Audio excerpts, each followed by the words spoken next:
जय सिया राम, राधे राधे, जय माता दी।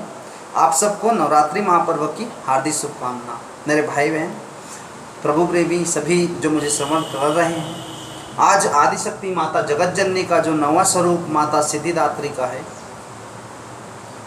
उनके बारे में क्यों पढ़ा, सिद्धिदात्री स्वरूप हम नौवां दिन सिद्धिदात्री के रूप में क्यों बसते हैं, ये सब मैं बताना चाहूँगा। अक्सर मैं व्यासपीठ से ये कथा सबको श्रवण कराता हूँ। आप भी इस कथा को संपूर्ण रूप से ध्यान से, चित्त से, मन से श्रवण करें।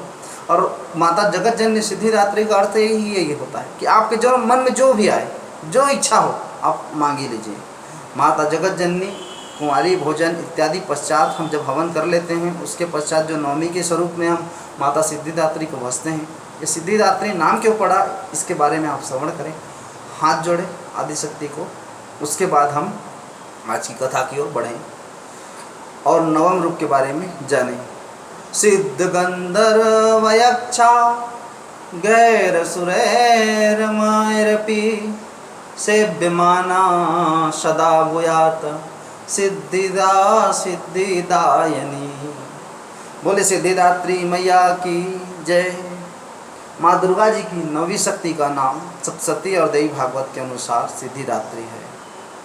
ये सभी प्रकार की सिद्धियों को देने वाली, मार्कंडेय पुराण के अनुसार अणिमा, महिमा, गरिमा, लघिमा, प्राप्ति और प्राकप्य, ईशित्व और वशित्व, ये 8 सिद्धियां होती हैं, आप सभी जानती हैं। ब्रह्मा वैवर्त पुराण में श्री कृष्ण जन्म खंड में यह संख्या 18 बताई गई हैं। इनके नाम भी आपने कभी कभी सुना होगा। तो ये 8 सिद्धि, नवनिधि जो होती हैं, अष्ट सिद्धियाँ, उनके नाम में माता सिद्धिदात्री के नाम पड़ा है। आप नवरात्रि में 9 दिन आदिशक्ति जगत जननी को नहीं भज पाए, कोई बात नहीं, आप 9वें दिन मंदिर जाइए। उस दिन क्योंकि कुंवारी भोजन भी हो जाता है, उसका भी फल आपको प्राप्त होगा। साथ में आपको संपूर्ण हवन भी लगभग हो गया होता है, उसका भी आपको फल प्राप्त होगा।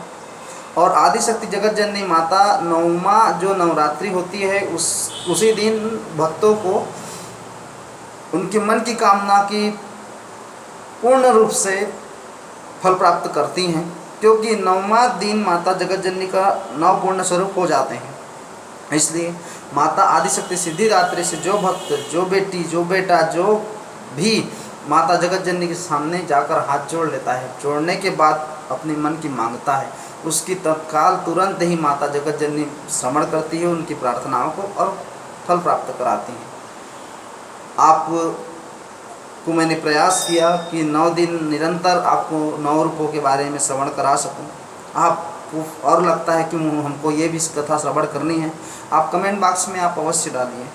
मैं कोई जगत जननी की कृपा से प्रयास करता हूं कि धर्म का प्रचार हो सके। आज समाज धर्म के बारे में ही नहीं जानता है, इसलिए धर्म के बारे में अनाप शनाप बात करता है।